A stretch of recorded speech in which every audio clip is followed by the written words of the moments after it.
Hi friends, welcome back to my channel. ಹೇಗಿದ್ರೆ ಎಲ್ರು? ಇವತ್ತು ನಾನು Iyengar bakery style masala bread ಟೋಸ್ಟನ್ನ ಹೇಗೆ ಮಾಡೋದು ಅಂತ ನಾನು ನಿಮ್ಮ ಜೊತೆ ಶೇರ್ ಮಾಡ್ಕೊಳ್ತಾ ಇದ್ದೀನಿ. ಮೊದಲಿಗೆ ನಾನಿಲ್ಲಿ ಕ್ಯಾಬೇಜ್ನ ತಗೊಂಡಿದ್ದೀನಿ. ಅದನ್ನ ಚಿಕ್ಕದಾಗಿ ತುರಿದಿಟ್ಕೊಂಡಿದ್ದೀನಿ. ಮತ್ತೆ ಕ್ಯಾರೆಟನ್ನು ಸಹ ತುರಿದಿಟ್ಕೊಂಡಿದ್ದೀನಿ. 2 ಮೀಡಿಯಂ ಸೈಜ್ ಈರುಳ್ಳಿ, ಟೊಮ್ಯಾಟೊ, ಕ್ಯಾಪ್ಸಿಕಮ್, ಕೊತ್ತಂಬರಿ ಸೊಪ್ಪು, ಮತ್ತೆ 2 ಹಸಿರು ಮೆಣಸಿನಕಾಯಿ, ಚೀಸ್ ಸ್ಲೈಸ್, ಸಾಸಿವೆ, ಜೀರಿಗೆ, ಉಪ್ಪು, ಅರಿಶಿಣ. ಈ ವಿಡಿಯೋದಲ್ಲಿ ನಾನು ನಿಮಗೆ 2 ಥರ ಬ್ರೆಡ್ ಟೋಸ್ಟ್ ಮಾಡೋದನ್ನ ನಾನು ನಿಮ್ಮ ಜೊತೆ ಶೇರ್ ಮಾಡ್ಕೊಳ್ತೀನಿ. ಮೊದಲಿಗೆ ಒಂದು ಪ್ಯಾನ್‌ಗೆ ಆಯಿಲ್ ಹಾಕ್ಕೊಳ್ಬೇಕು. ನಾನಿಲ್ಲಿ 1 ಟೇಬಲ್ ಸ್ಪೂನ್ ಅಷ್ಟು ಆಯಿಲ್ ಹಾಕ್ಕೊಂಡಿದ್ದೀನಿ. ನಿಮಗೆ ಬೇಕಾದರೆ ಬಟರ್ ಬೇಕಾದ್ರೂ ಯೂಸ್ ಮಾಡ್ಕೊಳ್ಬೋದು. ನಾನಿಲ್ಲಿ ಕುಕಿಂಗ್ ಆಯಿಲ್‌ನ ಯೂಸ್ ಮಾಡಿದ್ದೀನಿ. ಸೊ, ಇವಾಗ ಎರಡೂ ಸೈಡ್ ಬ್ರೆಡ್‌ನ ಮೀಡಿಯಮ್ ಫ್ಲೇಮಲ್ಲೇನೆ ಟೋಸ್ಟ್ ಮಾಡ್ಕೊಳ್ಬೇಕಾಗುತ್ತೆ. ನೋಡ್ತಾ ಇದ್ದೀರಲ್ವಾ? ಇಷ್ಟು ಕನ್ಸಿಸ್ಟೆನ್ಸಿಯಲ್ಲಿ ನಾವು ಎರಡೂ ಸೈಡ್ ಟೋಸ್ಟ್ ಮಾಡ್ಕೊಳ್ಬೇಕು. ನಾನಿಲ್ಲಿ ಹೋಲ್ ವೀಟ್ ಅಂದರೆ ಗೋಧಿ ಬ್ರೆಡ್‌ನ ತಗೊಂಡಿದ್ದೀನಿ. ಬ್ರೌನ್ ಬ್ರೆಡ್ ಸಹ ಯೂಸ್ ಮಾಡ್ಕೊಳ್ಬೋದು. ಮೈದಾದಲ್ಲಿ ಮಾಡಿರೋ ಬ್ರೆಡ್‌ನ ಯೂಸ್ ಮಾಡ್ಕೊಳ್ಳೋದ್ಕಿಂತ ಬ್ರೌನ್ ಬ್ರೆಡ್, ಗೋಧಿ ಬ್ರೆಡ್‌ನ ಯೂಸ್ ಮಾಡ್ಕೊಂಡ್ರೆ ತುಂಬ ಒಳ್ಳೆಯದು. ಸೊ, ಮತ್ತೆ ಆಯಿಲುನು ಅಷ್ಟೇ. ಆಲಿವ್ ಆಯಿಲ್ ಅಥವಾ ಕೊಕೊನಟ್ ಆಯಿಲ್‌ನ ಯೂಸ್ ಮಾಡ್ಕೊಂಡ್ರೆ ವೆಯ್ಟ್ ಲಾಸ್ ಮಾಡೋದಕ್ಕೆ ಹೆಲ್ಪ್ ಆಗುತ್ತೆ. ಸೊ, ಇಲ್ಲಿ ನಾನು 4 ಟೇಬಲ್ ಸ್ಪೂನಷ್ಟು ಆಯಿಲ್‌ನ ಪ್ಯಾನ್‌ಗೆ ಹಾಕ್ಕೊಳ್ತಾ ಇದ್ದೀನಿ. ಆಯಿಲು ಚೆನ್ನಾಗಿ ಬಿಸಿ ಆಗಬೇಕು. ಆಯಿಲ್ ಬಿಸಿ ಆದಮೇಲೆ ನಾನಿಲ್ಲಿ ಸಾಸಿವೆನ ಹಾಕ್ಕೊಳ್ತಾ ಇದ್ದೀನಿ. ಸಾಸಿವೆ ಚಿಟಪಟ ಅಂತ ಸಿಡಿಬೇಕು. ಜೀರಿಗೆ ಹಾಕ್ಕೊಳ್ಬೇಕು. ಜೀರಿಗೆ ಹಾಕ್ಕೊಂಡು ಜೀರಿಗೆ ಫ್ರೈ ಆದಮೇಲೆ ಇವಾಗ ನಾವು ಹಸಿರು ಮೆಣಸಿನಕಾಯಿನ ಹಾಕ್ಕೊಳ್ಬೇಕು. ಮತ್ತೆ ಈರುಳ್ಳಿನ ಜಾಸ್ತಿ ಫ್ರೈ ಮಾಡಕ್ಕೆ ಹೋಗಬಾರ್ದು. ಲೈಟಾಗಿ ಟ್ರಾನ್ಸ್ಪರೆಂಟ್ ಆಗೋ ತನಕನೂ ಫ್ರೈ ಮಾಡ್ಕೊಳ್ಬೇಕು ಅಷ್ಟೇನೆ. ನೋಡ್ತಾ ಇದ್ದೀರಲ್ಲ, ಈ ಕನ್ಸಿಸ್ಟೆನ್ಸಿ ಅಷ್ಟು ಫ್ರೈ ಮಾಡ್ಕೊಂಡ್ರೆ ಸಾಕು. ಇವಾಗ ನಾವು ಟೊಮ್ಯಾಟೊ ಹಾಕ್ಕೊಳ್ಬೇಕು. ಟೊಮ್ಯಾಟೊ ಹಾಕ್ಕೊಂಡಾದ್ಮೇಲೆ ನಾವಿಲ್ಲಿ ಉಪ್ಪನ್ನ ಹಾಕ್ಕೊಳ್ಬೇಕು. ಉಪ್ಪು ರುಚಿಗೆ ತಕ್ಕಷ್ಟು ಹಾಕ್ಕೊಳ್ಬೇಕಾಗುತ್ತೆ. ಸೊ, ನಾನಿಲ್ಲಿ 1 ಟೇಬಲ್ ಸ್ಪೂನಷ್ಟು ಉಪ್ಪನ್ನ ಹಾಕ್ಕೊಳ್ತಾ ಇದ್ದೀನಿ. ಕ್ಯಾಪ್ಸಿಕಮ್‌ನ ಹಾಕ್ಕೊಳ್ಬೇಕು. ಕ್ಯಾಪ್ಸಿಕಮ್‌ನ ಹಾಕ್ಕೊಂಡು ಚೆನ್ನಾಗಿ ಫ್ರೈ ಮಾಡ್ಕೊಳ್ಬೇಕು. ಅಂದರೆ ಲೋ ಫ್ಲೇಮಲ್ಲೇನೆ ಫ್ರೈ ಮಾಡ್ಕೊಳ್ಬೇಕಾಗುತ್ತೆ ಇದನ್ನ. ಜಾಸ್ತಿ ಫ್ರೈ ಮಾಡೋದಕ್ಕೆ ಹೋಗಬಾರ್ದು. ಯಾಕೆ ಅಂತ ಅಂದರೆ ಅದು ಬ್ರೆಡ್ ಟೋಸ್ಟ್ ಟೇಸ್ಟ್ ಬರೋದಿಲ್ಲ. ಸೊ, ಅದು ಹಸಿ ಸ್ಮೆಲ್ ಹೋಗೋ ತನಕ ಅಷ್ಟೇನೆ ನಾವಿಲ್ಲಿ ಫ್ರೈ ಮಾಡ್ಕೊಳ್ಬೇಕಾಗುತ್ತೆ.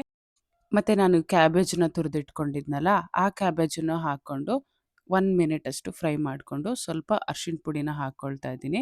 ಅರಿಶಿಣ ಪುಡಿ ಹಾಕ್ಕೊಂಡಾದ್ಮೇಲೆ ಒಂದು ರೌಂಡ್ ಮಿಕ್ಸ್ ಮಾಡಿಕೊಂಡು ಇವಾಗ ನಾವು ಕ್ಯಾರೆಟ್ ತುರಿನ ಹಾಕ್ಕೊಳ್ಬೇಕು.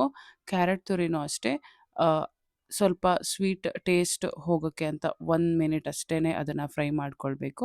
ಲಿಡ್‌ನ ಕ್ಲೋಸ್ ಮಾಡಿ 2 ಮಿನಿಟ್ಸ್ ಆದಮೇಲೆ ಓಪನ್ ಮಾಡಿ ಲಿಡ್‌ನ ಈ ಥರ ಇನ್ನೊಂದು ಬೌಲ್‌ಗೆ ಟ್ರಾನ್ಸ್ಫರ್ ಮಾಡ್ಕೊಳ್ತಾ ಇದ್ದೀನಿ.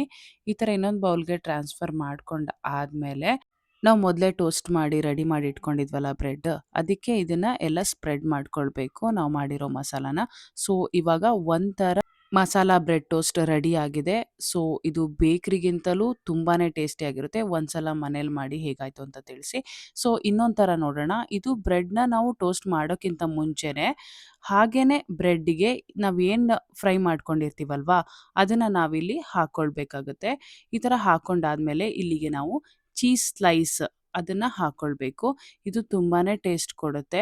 ಇದ್ರ ಮೇಲೆ ನಾವು ಸೌತೆಕಾಯಿನ ಹಾಕ್ಕೊಳ್ಬೇಕು. ಈ ಥರ ಸೌತೆಕಾಯಿ 4 ಪೀಸ್‌ನ ಹಾಕ್ಕೊಂಡಿದ್ದೀನಿ. ಇದಾದ್ಮೇಲೆ ಇದಕ್ಕೆ ಸ್ವಲ್ಪ ಕೊತ್ತಂಬರಿ ಸೊಪ್ಪನ್ನ ಹಾಕ್ಕೊಳ್ತಾ ಇದ್ದೀನಿ. ಕೊತ್ತಂಬರಿ ಸೊಪ್ಪು ಹಾಕ್ಕೊಂಡ್ಮೇಲೆ ಇದ್ರ ಮೇಲೆ ಕ್ಯಾಬೇಜ್‌ದು ಒಂದು ಎಲೆನ ನಾನಿಲ್ಲಿ ಹಾಕ್ಕೊಳ್ತಾ ಇದ್ದೀನಿ. ಒಂದೆಷ್ಲು ಅದನ್ನು ನಾನು ಇದ್ರ ಮೇಲೆ ಹಾಕ್ಕೊಳ್ತಾ ಇದ್ದೀನಿ. ಹಾಕ್ಕೊಂಡು ಒಂದು ಪ್ಯಾನ್‌ಗೆ 1 ಸ್ಪೂನಷ್ಟು 1 ಟೇಬಲ್ ಸ್ಪೂನಷ್ಟು ಆಯಿಲ್‌ನ ಹಾಕ್ಕೊಂಡು ಇದನ್ನ ಲೋ ಫ್ಲೇಮಲ್ಲಿ ಲಿಡ್‌ನ ಕ್ಲೋಸ್ ಮಾಡಿ ಎರಡೂ ಸೈಡ್ ನಾವಿಲ್ಲಿ ಬೇಯಿಸ್ಕೊಳ್ಬೇಕಾಗುತ್ತೆ. ಕಾಣ್ತಾ ಇದೆಯಲ್ಲ, ಈ ಥರ ಕನ್ಸಿಸ್ಟೆನ್ಸಿಯಲ್ಲಿ ಬೇಯಿಸ್ಕೊಳ್ಬೇಕಾಗುತ್ತೆ ಲೋ ಫ್ಲೇಮಲ್ಲಿ. 2 ಸೇರಿ 5 ಮಿನಿಟ್ಸ್ ಬೇಯಿಸ್ಕೊಂಡ್ರೆ ಸಾಕು. ಸೊ, ಈ ಥರ ಕಾಣಿಸುತ್ತೆ. ಚೀಸೆಲ್ಲ ಮೆಲ್ಟ್ ಆಗಿ ಮಕ್ಕಳಿಗೆ, ದೊಡ್ಡವ್ರಿಗೆ ಎಲ್ಲರಿಗೂ ಇಷ್ಟ ಆಗುತ್ತೆ. ಸಂಜೆ ಏನು ತಿನ್ನೋದಪ್ಪ ಸ್ನ್ಯಾಕ್ಸ್ ಅಂತ ಅಂದ್ಕೊಂಡು ಇದ್ದರೆ ನೀವು ಇದನ್ನು ಟೇಸ್ಟಿಯಸ್ಟ್ ಸ್ನ್ಯಾಕ್ಸ್ ಆಗಿ ಮಾಡ್ಕೊಳ್ಬೋದು. ತುಂಬಾ ಚೆನ್ನಾಗಿರುತ್ತೆ. ನಮ್ಮನೇಲಿ ಎಲ್ಲರೂ ಇಷ್ಟಪಟ್ಟು ತಿಂದರು ಇದನ್ನು. ಸೊ, ನಿಮ್ಮನೇಲೂ ಮಾಡಿ ಹೇಗಾಯಿತು ಅಂತ ನಿಮ್ಮ ಅಭಿಪ್ರಾಯವನ್ನು ಕಮೆಂಟ್ ಮೂಲಕ ತಿಳಿಸೋದನ್ನು ಮರಿಬೇಡಿ.